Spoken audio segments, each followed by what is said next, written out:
Assalamualaikum warahmatullahi wabarakatuh. Kami dari kelompok 4 akan membahas mengenai cara menggunakan teknologi secara aman sesuai dengan Undang-Undang ITE. Nah, sebelum itu kita harus tahu dulu nih, apa sih itu Undang-Undang ITE? Mari kita mulai dengan membahas pengertiannya terlebih dahulu. Nah, jadi teman-teman semuanya, Undang-Undang ITE itu atau Undang-Undang Informasi dan Transaksi Elektronik yang sering kita kenal dengan Undang-Undang ITE adalah regulasi yang mengatur segala aktivitas yang berkaitan dengan informasi, elektronik, dan transaksi yang dilakukan secara digital. Undang-undang ini pertama kali disahkan pada tahun 2008 melalui Undang-Undang Nomor 11 Tahun 2008 dan kemudian mengalami beberapa perbaikan dan perubahan serta untuk menyesuaikan dengan perkembangan teknologi. Adapun tujuan dari Undang-Undang ITE ini adalah untuk memberikan kepastian hukum dalam penggunaan teknologi informasi, melindungi hak pengguna internet, serta mencegah penyalahgunaan teknologi digital untuk tindakan yang merugikan masyarakat. Nah, dari beberapa pemaparan materi itu bisa kita simpulkan bahwa Undang-Undang ITE adalah landasan hukum yang sangat penting dalam mengatur aktivitas di dunia digital. Dengan adanya undang-undang ini, masyarakat diharapkan dapat menggunakan teknologi dengan lebih bijak dan bertanggung jawab. Selain itu, pemahaman yang baik tentang Undang-Undang ITE juga dapat membantu kita untuk menghindari pelanggaran hukum yang mungkin terjadi di dunia maya. Mungkin penjelasan selanjutnya akan dilanjutkan oleh rekan saya. Baik, selanjutnya saya akan menjelaskan mengenai mengapa pentingnya etika dalam bermedia sosial. Karena di era digital ini, media sosial telah menjadi bagian yang tak terpisahkan dari kehidupan sehari-hari.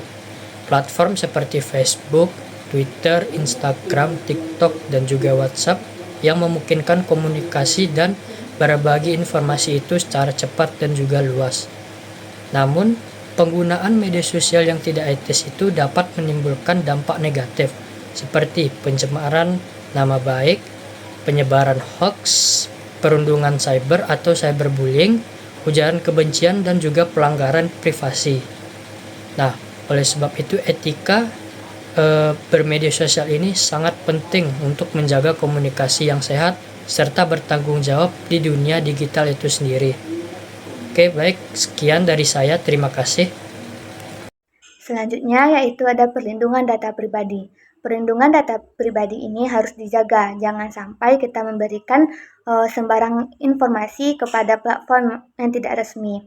Hal ini dapat dilakukan dengan tidak memberikan informasi mengenai alamat rumah, nomor telepon, atau bahkan KTP kita. Terkait perlindungan data pribadi ini terdapat dalam Undang-Undang ITE pasal 26 ayat 1 yang berbunyi, penggunaan data pribadi seseorang dalam media elektronik harus mendapatkan persetujuan dari pemilik data tersebut. Pada poin ketiga ini, kita menekankan pentingnya menghindari konten ilegal dan negatif di media sosial. Jadi kita harus berhati-hati dan menghindari konten yang melanggar hukum, contohnya seperti konten yang mempromosikan perjudian ilegal. Terus juga kita harus menghindari konten yang merugikan orang lain, contohnya seperti ujaran kebencian, intimidasi, atau kekerasan yang bisa melukai orang lain sehingga memicu konflik. Selain itu, kita juga harus menghindari konten yang memicu SARA. SARA ini merupakan suku, agama, ras, dan antar golongan. Ini tuh bisa memicu konflik di masyarakat. Jadi dengan menghindari konten-konten ilegal dan negatif itu, kita bisa menciptakan lingkungan media sosial yang positif dan aman untuk masyarakat atau untuk orang lain. Baik, perkenalkan, nama saya Muhammad Fadil. Saya akan menjelaskan tentang keamanan dalam bertransaksi online. Dalam bertransaksi online, pastikan keamanan selalu terjaga dan selalu gunakan platform yang terpercaya dan verifikasi dulu kebenarannya sebelum melakukan transaksi online untuk menghindari adanya penipuan. Nah, teman-teman pasti semuanya udah pernah belanja online kan? Nah, di belanja online itu teman-teman lihat dulu akunnya itu terpercaya atau enggak. Dengan cara melihat ratingnya. Kalau ratingnya anjlok dan terus pembelinya dikit, teman-teman mikir-mikir dulu ini terpercaya atau enggak, bisa jadi ini penipuan ya kan. Harus lihat dulu kok ada komentarnya, ulasannya, lihat dulu ulasan dari pembeli yang lain. Dan selalulah cari rating yang tinggi gitu untuk mencegah terjadinya penipuan. Dan pasti teman-teman juga pernah kan dapat telepon dari nomor yang tidak dikenal. Nah, kalau nomornya itu tidak dikenal, terus dia mengasih iming-iming dengan hadiah jutaan rupiah atau apalah, nah itu jangan dipercaya teman-teman, bisa jadi itu adalah penipuan. Dan penipuan itu bisa terjadi di mana saja. Nah, untuk menghindari itu, teman-teman harus pintar-pintar dalam bermedia sosial. Jangan mudah terperdaya dengan apa yang orang-orang kasih, dengan apa yang orang-orang iming-imingkan kepada kita. Jangan mudah terperdaya. Teman-teman harus bisa analisa dulu ini nomornya dari mana, ini terpercaya atau enggaknya. Jadi memang harus diperhatikan dulu. Jika serasa itu web terpercaya, barulah teman-teman bisa melakukan transaksi. Dan mungkin sekian dari saya.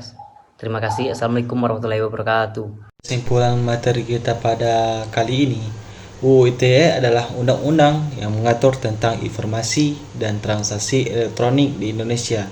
Tadi juga telah kita singgung mengenai etika dalam bermedia sosial. Oleh karena itu, dengan memahami dan mematuhi UU ITE, kita dapat menggunakan teknologi dengan aman dan bijak. Mari ciptakan lingkungan digital yang positif dan bermanfaat bagi kita semua. Itulah kesimpulan materi kita pada hari ini. Sampai jumpa di lain waktu. Billahi taufik wal hidayah. Wassalamualaikum warahmatullahi wabarakatuh. Bye.